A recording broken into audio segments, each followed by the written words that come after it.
So good morning, everyone. So thank you for being here so early for this AGR defense. And thank you for the two reviewers that are in front and it's late for them there. It's about 7 p.m. And here, so I would like to do a simple overview of the work we did on the ocean and climate variety of the tropical Indo-Pacific. And well, first here I'll show a screenshot from Google Earth were centered over Tahiti. And my first question to you, because I would like this talk to be a little interactive, is why is it nice to do research in Tahiti as an oceanographer?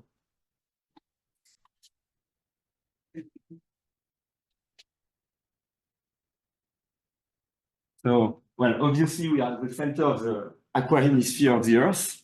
Really, here we are almost a quasi-aqua-hemisphere.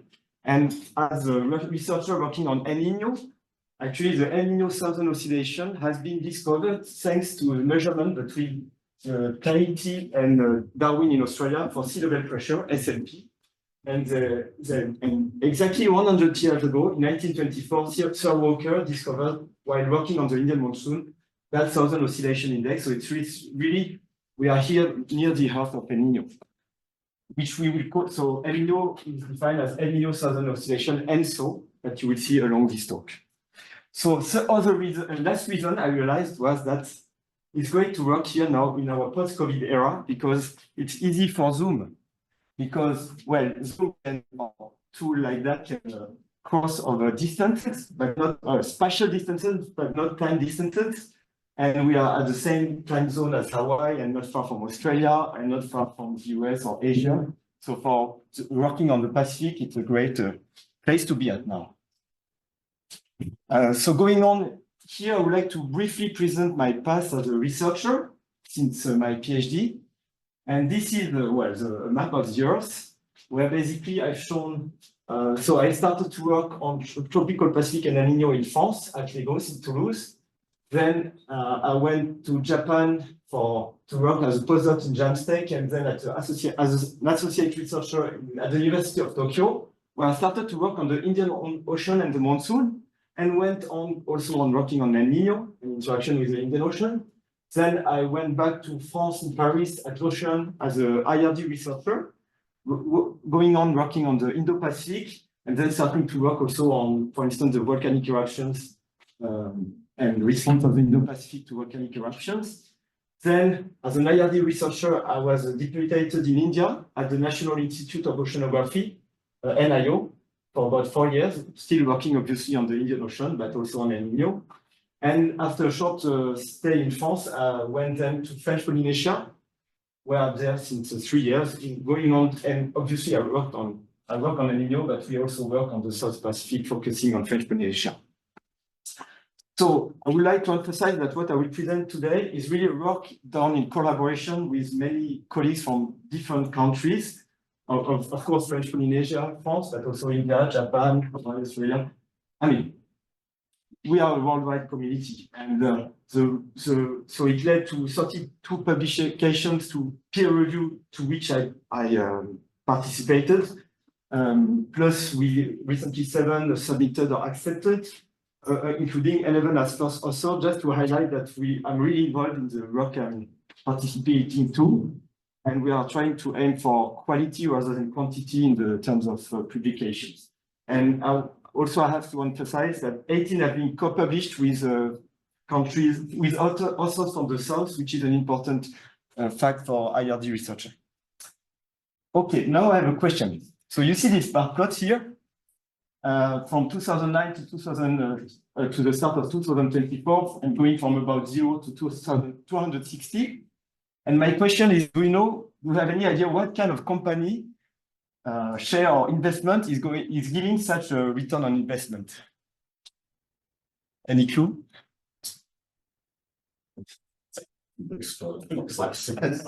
Sorry, I think I'm asking you too many difficult questions. But so Bitcoin. Sorry? Bitcoin. Bitcoin, yeah, it could have been Bitcoin, but actually, this is the research. Actually, if you invest in research, that's how it can be. So, because this is simply the citations per year in the of the manuscripts, the publications to which I contributed, and we started from very small amount, and now we are at, total about 2,000 citations. Just to say that when institutes invest in research, well, it's worth it. So here I just give a list à la Prévert of here the 7 articles that have been recently submitted or accepted. So just to emphasize that we had many works ongoing for years. So for instance, the first one here has been started 8 years ago, roughly. And we really recently pushed into submitting all these papers that were like lasting forever. And it also to highlight that really, when you look at the authors and co-authors, we are really like international community. This is even a more list à la Prévert in French. The 32 articles published, just to highlight that we are not only searching, we are also finding and publishing. And now I would like to go towards the outline of this overview. So first I will introduce the Indo-Pacific domain and climate ocean state. Then I'll cover about 40 themes of research I've been working on, and then some conclusions. So just as an introduction, here I shown the mean state of the tropics. So on the two first top panels, so the top panel is a precipitation in color. So when it's yellow, it's raining more, basically, and surface wind in black vectors. And the mean panel shows a sea surface temperature in color. So when it's red, it's warmer. So basically, it's much warmer in the Indian Ocean and Western Pacific. So we call that the Indo-Pacific warm pool, with water that are above 28 degrees Celsius on average, which is shown here as the black contours. And that's where basically it's warm enough so that atmospheric deep convection can happen and you have a lot of rainfall. And this leads to the strong precipitation we see here, plus the easterlies and the Walker circulation that you can see here. And associated to that, you have also oceanic current shown here. And that's for the mean state. But actually, it varies in time. And obviously, if you start to look at the covariance between the sea surface temperature and precipitation, here is shown on the bottom the correlation between relative sea surface temperature that I will define later, but basically let's call it sea surface temperature and precipitation. And you see that when it's red, basically it's positive, highly positive, and it's red in most of the tropics. So basically, if it's warmer, if the sea surface temperature, the SST, is warmer, you will have more precipitation. And that is a coupling between the ocean atmosphere that is the strongest in the equatorial Pacific, as you can see here. And that will lead to internal variability and coupled ocean atmospheric modes. And the most famous one is the El Niño Southern Oscillation with El Niño and La Niña events. So I guess you have all heard about El Niño and La Niña events. And here are some schematics trying to summarize the tropical Pacific view of it. So here, if we start with the La Niña, which is shown on this panel, we see that we have easterlies that will favor cold water, cold sea surface temperature, because it will upwell cold water from the subsurface, shown here on this vertical section. The thin line here in the light blue is the thermocline, which is the interface between the upper warm layer and the bottom denser layer of the ocean. And basically, you have the easterly that will push the warm water to the west and favor precipitation there. And you have what we call here the Walker circulation in the atmosphere. And that is the picture that would be the climatological state, but during La Niña, it will be even enhanced with stronger easterlies. During an El Niño, you have the opposite picture with westerly anomalies and positive surface temperature in the east with more rain over Peru. So this is the canonical picture, but actually every El Niño is different. And for instance, this year we have an El Niño, but it's quite different from the usual one. And for instance, you can have what we call El Niño Modoki, that would be our Central Pacific El Niños that are sent with a warm SST in the Central Pacific instead of the Eastern Pacific. So that's for the Pacific. If we start to look at the Indian Ocean, actually, there is also a kind of El Niño of the Indian Ocean, which is called the Indian Ocean Dipole. We call it the IOD, Indian Ocean Dipole. And here is shown in this negative phase where it will be like El Niño, like basically with a warm SST in the east, Indian Ocean, and more precipitation there. And the positive phase of the IOD will be like a La Niña of the Indian Ocean. Excuse me, do you hear me well at the bottom? It's okay, at the back? Okay, thank you. So why do we care about these coupled oceanic atmospheric mode of the tropic? It's because they have really global impacts. And for instance, if you look at the global impact of El Niño southern oscillation and so in Bora winter, you see a large impact in terms of sea level pressure and related precipitation all over the tropics, but also in some mid-altitude area. So that's why it's really important to better understand it. Okay, that was for internal variety of the Indo-Pacific, but of course, with climate change and anthropogenic climate change, there is also a response of the Indo-Pacific to the climate change. And it will be really a coupled ocean and atmosphere and climate warming response. And here again, I have some questions. So, do you think the warming will be larger in the tropics or at the poles with climate change? Allez, try things. You can be wrong, don't worry. The poles? Okay, the poles. Who's for the tropics also? Ah, okay, some for the tropics. So you'll have the answer later on. And the second question is, with climate change, do you think we'll be in a sauna condition or hammam condition? So sauna like this Japanese character in the dry sauna, or like a Roman guy in the steam bath? Hammam? Okay, you're smart. So, well, this is the observed change of the temperature per 1 degree of global warming from the IPCC report, the last one. And, well, it's warming more at the pole. So Benoit was right. But if we start to think in terms of heat index, so the temperature will really feel. And if we think in terms of energy for weather extremes, which can be, for instance, we can use the equivalent potential temperature theta E, that will include not only the temperature effect, but also the specific humidity effect, then things, picture will look different. Because if you just look at the effect of temperature, on, for instance, on this theta E, it will be warmer at the poles. But if you look at the effect of humidity on it, it will be warmer in the tropics. Because basically, with warm ocean, it will be more humid. And so if you look at the combination of the two, you'll have a warming that is both stronger at the poles and in the tropics. So all that answered were right, those that didn't answer were wrong.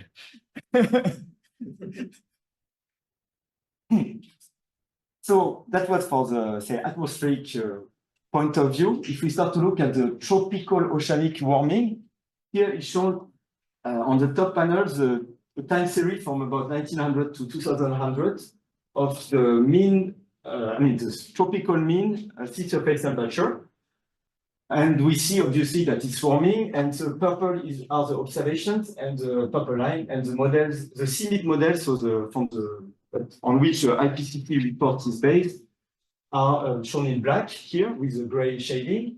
And you see that it's obviously warming, and we are soon reaching 1 degree of tropical warming of the sea surface temperature.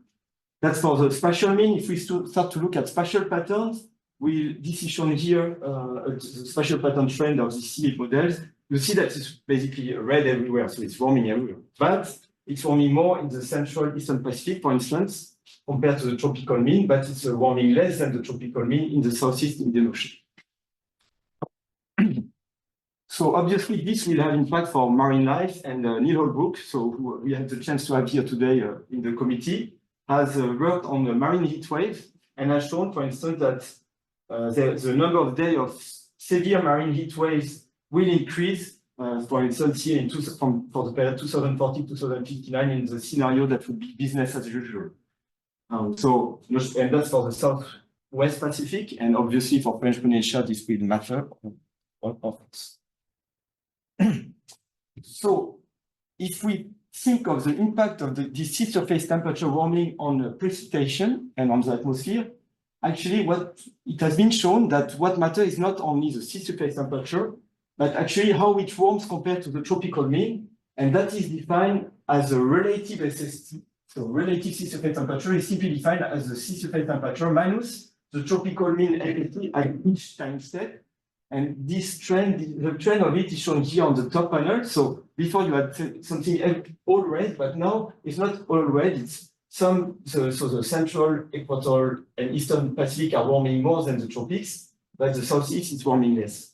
And if you look at the precipitation trend shown here on this bottom panel, you see that actually there is some qualitative correspondence between the two. It's not the only player, but it plays a clear role. And you have more precipitation in the equator. But for French Polynesia, for instance, you'll have possibly decreased rainfall. So this is quite worrying because decreased rainfall plus the fact that it will be warming, so we'll have more evapotranspiration, may lead to more droughts. But let's see. And so this is for the long-term trend, but also for the variety of El Niños, there may be some impact. So this is a study showing here on the bottom the projected change of the E-index variety, which is the extreme Eastern Pacific El Niño index, let's say, and basically from it will possibly increase in the future. Okay, so that was the introduction, and now I would like to go into what we really worked on. So first here, I would like to present some work we did on showing how this relative sea surface temperature that I have just introduced, how it helps to explain and predict internal variations in tropical precipitation. So first of all, I just show you that relative sea surface temperature had been defined for global warming, and it was very useful to understand global warming response of precipitation. But actually, when you have a volcanic eruption, you will have a global cooling. And for instance, when the Pinatubo erupted in June 1991, you had a really large global cooling of about, let's say, of the order of 1 degree Celsius. And we realized that actually we needed the relative sea surface temperature to understand the response of the climate system. And this is illustrated here on this right panel, where it is shown along the equator of the Pacific, and from the start of the eruption in year 0 in June. And we look at the model response till 2 years later. And if you look at that, so this is the sea surface temperature, you'll see it's getting blue. Basically, it's getting colder. And in the Eastern Pacific, it's getting cold. So you may think, oh, that's a La Nina event. But if you look at precipitation anomalies, actually it's red. It's like more precipitation, which actually means it's an El Niño dynamically. And to explain that precipitation anomaly, you need the relative sea surface temperature, which match clearly. So basically, thanks to the use of relative sea surface temperature, we could close kind of a debate of either an El Niño or a La Nina after a tropical terrestrial eruption. Okay, relative sea surface temperature is also useful to understand tropical precipitation response to internal variety also in general. So, for instance, we could develop a simple formula that was approximating the response of precipitation to relative SSE. So this is precipitation on the vertical axis and relative sea surface temperature in the tropic in the horizontal axis. And these the observed points are the cross, and you see that it's exponential, and we can approximate the response of precipitation as an exponential formula inspired by cyclogenesis. The relative SST can also help us to understand the pattern of rainfall related to El Niño and Indian Ocean dipole. Because basically, for instance, I was working on the Indian Ocean dipole since several years, and there was some inconsistency between sea surface temperature and precipitation, as for instance shown here. So this is a response of the sea surface temperature in the Indian Ocean. So you can, this is Indian Ocean, India, and Sumatra, etc. And basically, during an El Niño in a lower fall, you tend to have a positive IOD with western warm SST in the Indian Ocean and cold in the east. And the east pole is smaller than the west pole. But if you look at the precipitation from here in black contours, you have much larger anomalies in the east. So there was a mismatch effect. Basically, we could not really understand clearly. And actually, if you use relative sea surface temperature shown here in colors in the bottom panel, you see that basically you have much more anomalies in the east, and it can explain quantitatively well the precipitation anomaly. That was really helpful for us. Okay. After this atmospheric side, I will go maybe more in the physics of the ocean, of the equatorial Pacific and El Nino coupled mode.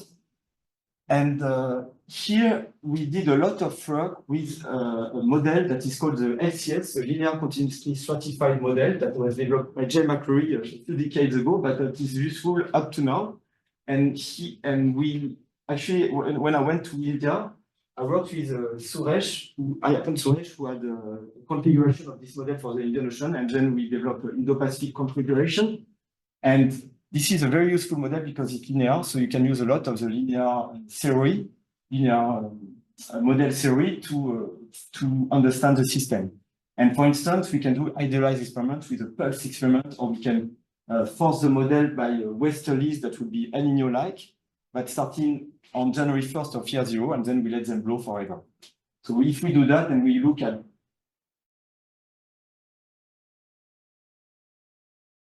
0.5 months after we put westerlies here in the middle of the Western Central Pacific, you get positive thermocline deaths on the east and negative in the west. But it's really concentrated near the equator. But if we leave the westerlies blow for 3 years, basically you get that response. And for instance, recently we had 3 La Nina in a row, sorry. So that would be with a reverse sign that what the thermocline deaths look like after 3 La Nina. So with a large recharge in the west. And I would like to say that it allows us to develop, this LCS allowed us to develop a lot of analytical formula for better understanding the Equatorial Pacific response. And notably, we could show that in a more accurate way how we can have an advective reflected delayed negative feedback. For instance, we could show that the NEO4, so the Central Pacific sea surface temperature in that region we call NEO4 at the equator, is basically the response to the zonal wind stress tau x over the last 3 months minus the zonal wind stress about 6 months before. And this has been useful for understanding ENSO theory, as I will show you now. So here I would like to describe some the basic El Nino theory. So the most used one is a Richard oscillator model of ENSO. And well, I love love stories, so I will call it the Romeo Richard oscillator. So this is Romeo. And so in the Romeo Richard oscillator, it's a very simple idea. Say you have a La Nina, shown here in the tropical Pacific in a simplified way. You have cold SST in the East Pacific with stronger easterlies. This will favor a sphere drop transfer towards the equator of warm water volume that will favor a recharge state that will then favor warm SST, and then when it's enough recharge, basically you get to an El Nino with warm SST that will lead to a discharge and so on. So we have a recharge-discharge cycle that can be, and Feifei in 1997 showed that it could be seen as a kind of harmonic oscillator with 2 equations, one for TE, the Eastern Pacific temperature, and one for H, the recharge index. So this looks very nice and simple, but there were lots of debate, notably on which H index, so which recharge index we should use for this recharge. And basically, people were using the warm water volume of the equator or of the west. And actually, we were like, which one should we use? And with Maxime Collin, who, by the way, I met thanks to FIDA, who he was at UPF, and we, with a physics and mathematician, we decided to be more objective and to optimize really mathematically this equation. And we find that the best optimized recharge index was simply a hybrid between these 2 regions, which was the equator plus the Southwest Pacific. So if you average the warm water volume in the equator plus Southwest Pacific, you have a good, even better recharge index. Okay, so that was Romeo. Now we have let's call so delayed oscillator, but we can call her Dahlia. So Dahlia oscillator is of a more wavy nature. So it's more based on equatorial wave dynamics. And I won't go into detail, but basically the idea is, say you have westerlies here. This is again the Equatorial Pacific. That's the zonal current in color. You have a positive zonal current with a downwind Kelvin wave that push the eastern edge of the warm pool to the east. But then 6 months later, you have a reflection. I mean, you will have a reflection at the eastern boundary as a downwind was the wave that will lead to opposite current about 6 months later. That's what we call the advective reflective delayed negative feedback. which we can summarize in the equation as a term minus beta t of t minus eta, where eta is about 6 months. And well, the idea was there is a big debate on which one is better, Romeo or Dahlia. And actually, people thought there were two different formal ways of looking at the same physics, but actually we showed that it was two different physical processes and that we really need to keep their physical identities separately and put them together through with another term that is a green term here in the Richard oscillator equations. And if we do this kind of model, actually, so basically we get more realistic, the RDO is more realistic than the Richard oscillator delayed oscillator alone, and it even captures some ENSO diversity, so it's very useful. And so also I would like to say that with Bastien developed a version of it for a community model in Python, and so maybe this Romeo and Dahlia story will live happily ever after. Let's see. Okay, so I love stories. So now I'll tell you another story of the influence of the Indian Ocean dipole on ENSO onset, and that's the story of David and Goliath. So why is talking about David and Goliath here? So, like before we thought like, okay, the tropical Pacific is huge. It's half of the Earth almost in the tropics, and it's kind of a Goliath. And El Niño is a Goliath that basically so huge that the small David that is the Indian Ocean will be too small to affect the El Niño. So El Niño affects the Indian Ocean, but not reverse. And we could show actually that it's small, but it kicks at the right time, the El Niño at the right season, so that it can trigger El Niño. And this schematic here kind of summarizes this. So suppose you have so this is a negative phase of the IOD that I've shown you earlier. And in that negative phase shown here in that Indo-Pacific view, we basically get relative surface temperature positive anomaly in the Eastern Indian Ocean, so increasing precipitation there, increasing the water circulation with increased distances here. And when the IOD collapse in winter, you get the delayed negative feedback that we talked about, that will push the eastern edge of the Montpool to the east and favor a warm SST and an El Niño development in the following spring. And well, you may say, why do we care about that? It's actually, we could show that it could be helpful for global forecast to include the Indian Ocean. For instance, this is a picture I just showed you in the introduction showing the global impact of ENSO in Bora winter. So this is a simultaneous correlation, so no forecast here. But if we do a very simple linear model where we combine basically the IOD and the Richard index H, so SN, September, October, November of year 0, so in Bora fall of year 0, we can look at the impacts on Bora winter 1 year later. And in this this is a historical line cast of about, I think, roughly a century. You get basically the same, qualitatively the same pictures here. Of course, this is 1 yearly, so the correlations are weaker, but you still can get some significant impacts in several places. So this is a very simplified model, but obviously for operational forecast, this is useful. Okay, now after these large-scale studies, we also looked at the regional wind impacts of these large-scale modes on the Indo-Pacific.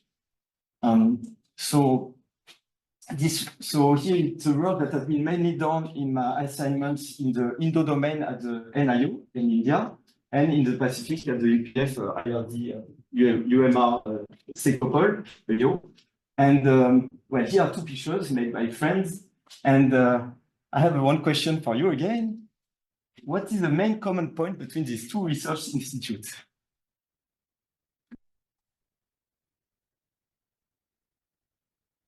There are several common points, but you can try to give some. Picture was taken at the same local time. Yeah, yeah, same local time for the picture, that's right. You were there. Huh? Yeah, I was there also, but I mean, yeah, I mean, as you said, they are both at the same time with beautiful sunset. And basically, they are beautiful sunset, and they are because they are on West Coast. And well, obviously, I don't like sunsets. Okay, so just a few examples of what we work on. So, for instance, the left panel show and how we could explain why after El Niño, they tended to be stronger Indian monsoon along the west coast of India. And this is a very important matter because it's 1 billion people living there. And well, I won't go into detail, but basically we could show that actually there was a chain of oceanic and atmospheric mechanism with oceanic Rossby waves, plus influence on the Somalia-Oman upwelling that will favor the monsoon. So that's just an illustration. That's on the internal timescale, so for year-to-year variety of the Indian monsoon. But we also work on much shorter timescales. So this is one example with a student Swati, where she looked at the monsoon low-level jet variety, intra-seasonal variety, and there is part of it that is related to the large-scale intra-seasonal summer that is going on. But if we look at the other part of this variety, we could show actually that it was related, quite surprisingly, to the Pacific, to the convection in the East Pacific through atmospheric Kelvin waves, and to Rossby wave from the West Pacific, going westward, and they will both influence the Indian monsoon, the Indian low-level jets, and with a lag of about 4 days, and that's very useful for predictability. And I know in Meteo France here we are interacting a lot, and they use these Kelvin waves and Rossby waves to forecast weather here. So this is something that we can push further in for the South Pacific. So if we go to the South Pacific, obviously since 3 years I'm more focusing on the South Pacific, and here is shown the French Polynesian domain. And do you see here Nukuhiva and Sardinia? And do you see Rapa and Norway here? I don't know if you see what is in that picture behind. No, I mean, so I think you all saw the Europe under French Polynesia, but Europe, when it's put, is like you have Norway in the north. So now it looks like Marquises is cold and Rapa is warm, like in Spain. But actually, here we just reverse the north and south of Europe. So this is, for instance, Spain and Portugal. This is Norway. So Rapa would be Norway, and Nukuhiva will be in Sardinia. Just to illustrate that, of course, it's warmer in the Marquises and in Rapa, but also to illustrate you how climatically different they can be, and how it's a challenge for climate researchers to better understand the French Polynesian climate and its variability.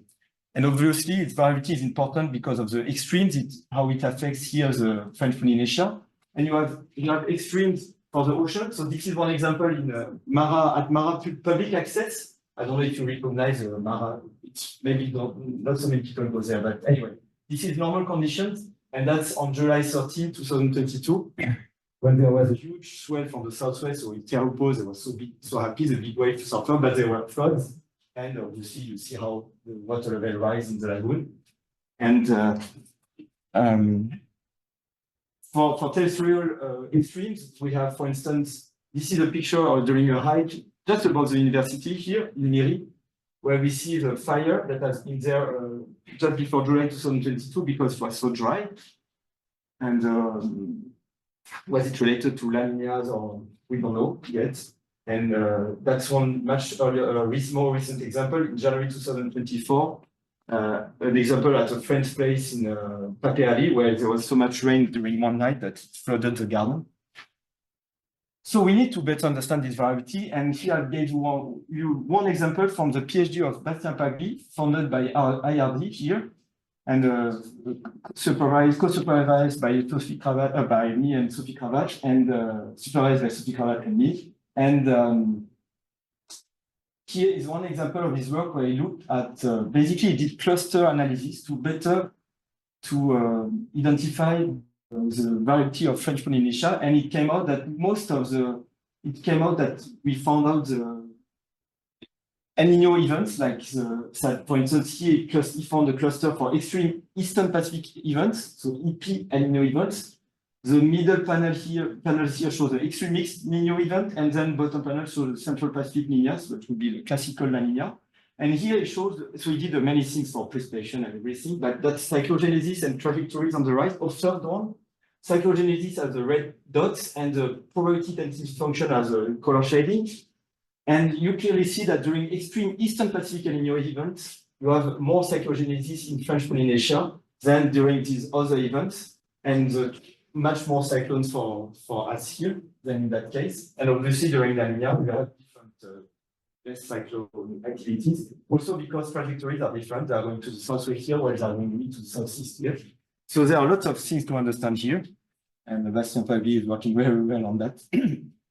Obviously, I want to forget to say that this year is an El Nino, I already said, and it's a quite strange one because it's Eastern Pacific El Nino, like these ones, but of more strong amplitude, but not extreme amplitude, not as strong. So we have big question about what's going to happen for the next months. And when we start to think of the next months, one thing that is important also is obviously El Nino, but also intraseasonal variability, such as the Madden-Julian oscillation. So the Madden-Julian oscillation is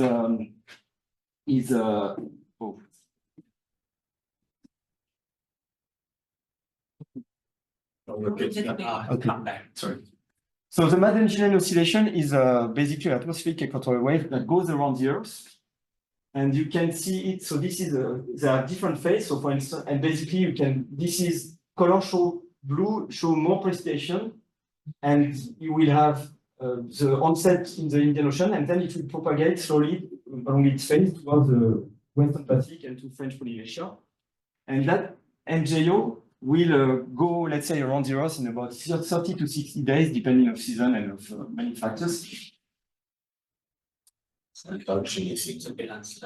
Yeah, okay. And one way of looking at it is to look at a phase diagram. Sorry, I hope it will work. At a phase diagram with the two indices, RMM1 and RMM2. I won't go into detail, but basically, you can look at every day and look where we are in the diagram that goes, and the MJO goes this way around, like clockwise, anti-clockwise, sorry. For instance, that's one example from January to April last year. And okay, oops, well, sorry, I didn't want, well, I wanted to know if you see a heart here, but I gave you the answer before asking you the question, but when I saw that, I said, oh, that looks like a broken heart. Nature's art. Okay, more seriously, why do we care about that? Is for instance, for cyclones. So Bastien had a very good idea recently. He overlaid on this phase diagram the cyclogenesis of cyclones in French Polynesia, and since 1980, and basically, I don't know if you see well in the back, but basically you have much more points on this side of the diagram, and especially phases 7 and 8. And well, of course, then we want to know where we are now. So yesterday I did look at some websites. So this is one is from the Tropical Monitoring website of Karl Schreck et al. And this is a very, very nice website where you can know where we are at. So this is the same diagram, but so basically today is here, the black star. And in December we are here, and then it turns. So January we are in phase 3, 4, so going to the maritime continent. Now we are in between maritime continent and Western Pacific, and we are going towards phase 7 and 8 that are more favorable for cyclones in the end of Jan, early Feb. So, well, let's see what's going to happen. And to finish this for French Polynesia, we really aim at seasonal seamless timescale studies. And this is a nice sample press done by Vatean Louis with our new IRD postdoc here. He started to work on this in September, and it's a nice illustration of basically, for instance, he will work on short term, like doing AI for French Polynesia meteorological forecast at a few days to 2-3 weeks, and then we just had Claire Roquet joining us for a Master 2 internship, working on Madden-Julian oscillation and impact on the heat index and marine heat waves. And Bastien, as I told you, on internal variability. And then there are also works on the climate change for long-term change with a PhD of Paul Mauger here, supervised by Marania and Pascal Ortega, and with the project CLIPSA and Climate Fact Sheet. Oh, I want to say also that Vatea recently installed Pangu Weather AI model that is now, and so we are looking forward for results on that. And also is now installing Google Mind GraphCast model. Okay, so conclusions. So that's my conclusion. Well, no, I just want to say that of course this work is all ongoing, and we are not only on the screen or, but we are also using a pencil and paper. It's also good. And for instance, I show you the audio with the 2 boxes, but we are trying to go towards the 3-box model with Jérôme Viala and Bastien Italy. Anyway, just to say that we are doing also using pencil. And that's why I put back that diagram, that first slide I had shown you, summarizing my researcher's path, I would say. But this is, I want to say that obviously it's treated with a personal path. And well, the result of it is also like 3 children. And I have a question for you. Do you know where they are born? Would you guess where they are born, these 3? In Japan? Yeah, so she is born in Japan. In India. Huh? In India. In India, yes. Well, this one and the last one In France. in France. Yes, exactly. So France, India. Yeah. Well, don't ask me about that one. Okay, and so the elder one, I asked her to summarize. She likes drawing my personal researcher's path, and she tried to summarize it here with this view where basically as a child I really loved nature and outdoor activities, and also understanding the law of nature with physics. And then I was also touched by global warming, ozone hole, Chernobyl when I was a kid, and I read about pastors. So maybe researcher is a very interesting a job to do, and studying. And then obviously Japan, she summarized by this. And well, we also had a big tsunami in our life. And then well, after a while, Tahiti, etc. And anyway, the future is in the children. Okay, and to conclude, I would like to really thank all the research institutes and universities such as IRD and UPF that invest into research. I want to thank my former labs and my former lab colleagues and all our scientific community. I mean, that's an example from the Clever workshop on tropical Pacific and interbasin interactions in last Feb. By the way, you can see a little book here, and also packaging we are working on, and some French like Jérôme Viala, Sophie Cravat. And also here, this is at the General Assembly of the UMR last December. And I really want to thank all my colleagues also at EPF, GEPA Sud, Météo France, and students, friends, and family. And okay, I would say just nature will always have the last word. Thank you for your attention.